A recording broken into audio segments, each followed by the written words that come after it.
ಕೀರ್ತನೆಗಳು 61ನೇ ಅಧ್ಯಾಯ 8ನೆಯ ವಾಕ್ಯ. ನಾನು ಪ್ರತಿದಿನವೂ ನನ್ನ ಹರಕೆಗಳನ್ನು ಸಲ್ಲಿಸುವವನಾಗಿ ನಿನ್ನ ನಾಮವನ್ನು ಸದಾ ಸ್ಮರಿಸಿ ಕೀರ್ತಿಸುತ್ತಿರುವೆನೋ. ಈ ವಾಕ್ಯದಲ್ಲಿ ಅರಸನಾಗಿದ್ದಂಥ ದಾವೀದನು ದೇವರ ಮುಂದೆ ಪ್ರಾರ್ಥಿಸುತ್ತಾ ನುಡಿದಂಥ ಸಂಗತಿಗಳನ್ನು ವಿವರಿಸಲಾಗಿದೆ. ನೋಡುವಂಥ ಸಮಯದಲ್ಲಿ ಅವನು ಹೇಳುತ್ತಾ ಇದ್ದಾನೆ, ನಾನು ಪ್ರತಿದಿನವೂ ನನ್ನ ಹರಕೆಗಳನ್ನು ಸಲ್ಲಿಸುವವನಾಗಿ ನಿನ್ನ ನಾಮವನ್ನು ಸದಾ ಸ್ಮರಿಸಿ ಕೀರ್ತಿಸುತ್ತಿರುವೆನು ಎಂಬುದಾಗಿ. ಹರಕೆ ಎಂಬುದಾಗಿ ಹೇಳುವಾಗ ದೇವರ ಮುಂದೆ ಒಂದು ಕಾರ್ಯವನ್ನು ಒಪ್ಪಿಕೊಂಡು ತೀರ್ಮಾನವನ್ನು ಮಾಡುವಂಥದ್ದು. ಅಂದರೆ ದೇವರೇ, ನೀವು ಈ ಕಾರ್ಯವನ್ನು ನೆರವೇರಿಸಿದರೆ, ಈ ಕಾರ್ಯದಲ್ಲಿ ಸಫಲತೆಯನ್ನುಂಟು ಮಾಡಿದರೆ, ಈ ಆಶೀರ್ವಾದವನ್ನು ಕೊಟ್ಟರೆ ನಾನು ಈ ರೀತಿಯಾಗಿ ಮಾಡುತ್ತೇನೆ, ಈ ರೀತಿಯಾಗಿ ನಡೆದುಕೊಳ್ಳುತ್ತೇನೆ, ಈ ರೀತಿ ವಿಷಯಗಳನ್ನು ಪರಿಪೂರ್ಣಗೊಳಿಸುತ್ತೇನೆಂಬುದಾಗಿ ದೇವರ ಮುಂದೆ ತೀರ್ಮಾನ ಮಾಡಿ ಹರಕೆಯಾಗಿ ಹೇಳುವಂಥದ್ದು. ಕೆಲವೊಮ್ಮೆ ಅದು ನಾವು ಒಂದೇ ಸಾರಿ ನೆರವೇರಿಸಿ ಬಿಡುವಂಥ ಒಂದು ಹರಕೆಯಾಗಿರುತ್ತದೆ. ಉದಾಹರಣೆಗೆ, ದೇವರೇ, ನೀವು ಈ ಕಾರ್ಯವನ್ನು ನೆರವೇರಿಸಿ ಕೊಟ್ಟರೆ, ಈ ಆಶೀರ್ವಾದವನ್ನು ನನಗೆ ಕೊಟ್ಟರೆ ನಿಮ್ಮ ಸೇವೆಗೆ ನಾನು ಸಹಾಯ ಮಾಡುತ್ತೇನೆ, ಇಲ್ಲ ಇಷ್ಟು ಸತ್ಯವೇದವನ್ನು ಖರೀದಿಸಿ ಕೊಡುತ್ತೇನೆ, ಇಲ್ಲ ಬಡವರಿಗೆ ಈ ರೀತಿ ಸಹಾಯ ಮಾಡುತ್ತೇನೆ, ದಿಕ್ಕಿಲ್ಲದವರಿಗೆ, ವಿಧವೆಯರಿಗೆ ನಾನು ಈ ರೀತಿಯಾಗಿ ಮಾಡುತ್ತೇನೆ, ಆಧರಿಸುತ್ತೇನೆ, ಮಿಷನರಿಗಳಿಗೆ ಸಹಾಯ ಮಾಡುತ್ತೇನೆ, ಸೇವಕರಿಗೆ ಸಹಾಯ ಮಾಡುತ್ತೇನೆ. ಈ ರೀತಿಯಾಗಿ ಏನೋ ಒಂದು ಕಾರ್ಯದಲ್ಲಿ ನಾವು ಹರಕೆಯನ್ನು ಮಾಡಿಕೊಂಡು ದೇವರು ನೆರವೇರಿಸಿದ ಕೂಡಲೇ ಆ ಕಾರ್ಯವನ್ನು ಮಾಡುವಂಥದ್ದು. ಇದು ಒಂದು ಬಾರಿ ನಾವು ಮಾಡಿ ಮುಗಿಸುವಂತ ಕಾರ್ಯ. ಇನ್ನೊಂದು ರೀತಿಯ ಹರಕೆ ಇದೆ. ಏನೆಂದರೆ, ದೇವರೇ, ನಾನು ಪ್ರತಿನಿತ್ಯವೂ ಕೂಡ ಈ ರೀತಿ ಮಾಡುತ್ತೇನೆ, ಪ್ರತಿನಿತ್ಯವೂ ಕೂಡ ಸತ್ಯವೇದವನ್ನು ಓದುತ್ತೇನೆ, ಪ್ರತಿನಿತ್ಯವೂ ಕೂಡ ಇಷ್ಟು ಸಮಯ ಪ್ರಾರ್ಥಿಸುತ್ತೇನೆ, ಪ್ರತಿನಿತ್ಯವೂ ಕೂಡ ಇಷ್ಟು ಸಮಯ ನಾನು ದೇಶಕ್ಕಾಗಿ ಪ್ರಾರ್ಥಿಸುತ್ತೇನೆ, ಯಾರೋ ಒಬ್ಬರಿಗಾದರೂ ಸುವಾರ್ತೆಯನ್ನು ಸಾರುತ್ತೇನೆ. ಈ ರೀತಿಯಾಗಿ ಯಾವುದೋ ಒಂದು ಕಾರ್ಯವನ್ನು ಪ್ರತಿನಿತ್ಯವೂ ಕೂಡ ನಾವು ಮಾಡುತ್ತೇವೆ ಎಂಬುದಾಗಿ ದೇವರ ಮುಂದೆ ಹರಕೆಯನ್ನು ಮಾಡಿರುತ್ತೇವೆ.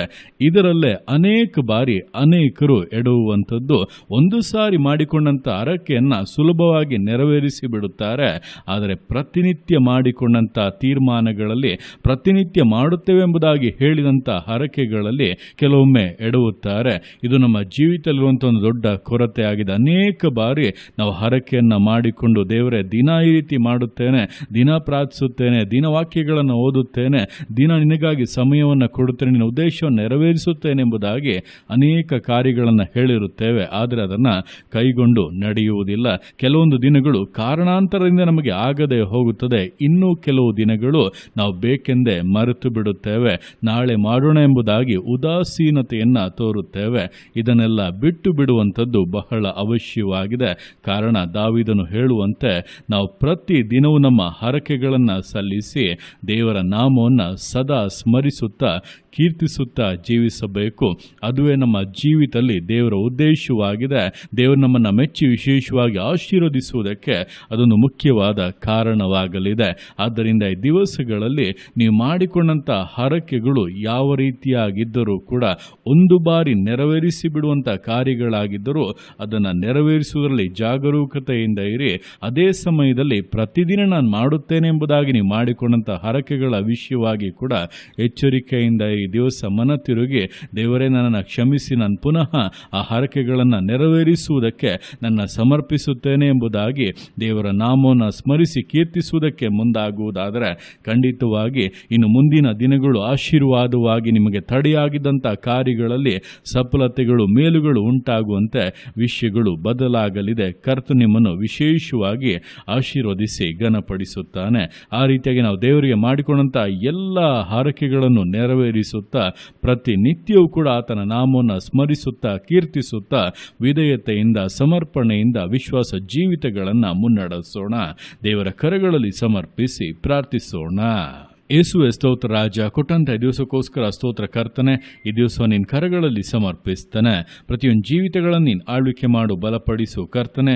ಹೌದಪ್ಪ, ದಾವೀದನು ಹೇಳಿದಂತೆ, ನಾನು ಪ್ರತಿದಿನವೂ ನನ್ನ ಹರಕೆಗಳನ್ನು ಸಲ್ಲಿಸುವವನಾಗಿ ನಿನ್ನ ನಾಮವನ್ನು ಸದಾ ಸ್ಮರಿಸಿ ಕೀರ್ತಿಸುತ್ತಿರುವೆನೆಂಬುದಾಗಿ ಹೇಳಿದಂತೆ ನಾವು ಕೂಡ ಅಪ್ಪ ಪ್ರತಿನಿತ್ಯವೂ ನಾವು ಮಾಡಿಕೊಂಡಂಥ ಹರಕೆಗಳನ್ನು ನೆರವೇರಿಸುವುದಕ್ಕೆ ಯಾವುದೇ ಕಾಲ ವಿಳಂಬ ಮಾಡದೆ, ಉದಾಸೀನ ಮಾಡದೆ ಕರ್ತನೆ, ನಿನ್ನಲ್ಲಿ ಭಯಭಕ್ತಿಯಿಂದ ಜೀವಿಸುವುದಕ್ಕೆ ಒಬ್ಬೊಬ್ಬರಿಗೂ ಸಹಾಯ ಸಹಾಯ ಮಾಡು. ನಾವು ಮಾಡಿದಂಥ ತಪ್ಪುಗಳನ್ನು, ನಾವಪ್ಪ ಅವಿಧೇಯರಾಗಿ ನಡೆದುಕೊಂಡಂಥ ಕಾರ್ಯಗಳನ್ನು, ಮರೆತು ಬಿಟ್ಟಂಥ ವಿಷಯಗಳನ್ನು ಕ್ಷಮಿಸು ಕರ್ತನೆ. ಇಂದಿನಿಂದ ಹೊಸ ತೀರ್ಮಾನವನ್ನು ತೆಗೆದುಕೊಳ್ಳುತ್ತಾ ಇದ್ದೇವೆ. ನಾವು ಮಾಡಿದಂಥ ಹರಕೆಗಳನ್ನು ನೆರವೇರಿಸುತ್ತೇವೆ. ಪ್ರತಿನಿತ್ಯವೂ ಕೂಡ ಅದನ್ನು ಪರಿಪೂರ್ಣಗೊಳಿಸುವುದರಲ್ಲಿ ಗಮನವನ್ನು ಕೊಡುತ್ತೇವೆ. ಅದಕ್ಕಾಗಿ ಸಮರ್ಪಿಸಿ ಪ್ರಾರ್ಥಿಸ್ತಾ ಇರುವಂಥ ಒಬ್ಬೊಬ್ಬರ ಮೇಲೆ ನಿನ್ನ ಬಲ ಕೃಪೆ ಇಳಿದು ಬರಲಿ ಕರ್ತನೆ. ನಿನ್ನ ಮಕ್ಕಳನ್ನು ಚೈತನ್ಯಗೊಳಿಸು. ತೆಗೆದುಕೊಂಡಂಥ ತೀರ್ಮಾನದಲ್ಲಿ ನೆಲೆಗೊಂಡಿರುವುದಕ್ಕೆ ಅದನ್ನು ಪರಿಪೂರ್ಣಗೊಳಿಸಿ ನಿನಗೆ ಸಂತೋಷವನ್ನುಂಟು ಮಾಡುವುದಕ್ಕೆ ಕರ್ತನೆ ಜೀವಿತಗಳನ್ನು ಆಶೀರ್ವದಿಸಬೇಕೆಂದು ಪ್ರಾರ್ಥಿಸ್ತಾ ಇದ್ದೇನೆ. ಪರಿಶುದ್ಧಾತ್ಮನ ಬಲವನ್ನು, ಕೃಪೆಯನ್ನು ಅನುಗ್ರಹಿಸಿ ವಿಶೇಷ ರೀತಿಗಳಲ್ಲಿ ಮುನ್ನಡೆಸೋ. ತಡೆಗಳು ಮಾರ್ಪಡಲಿ,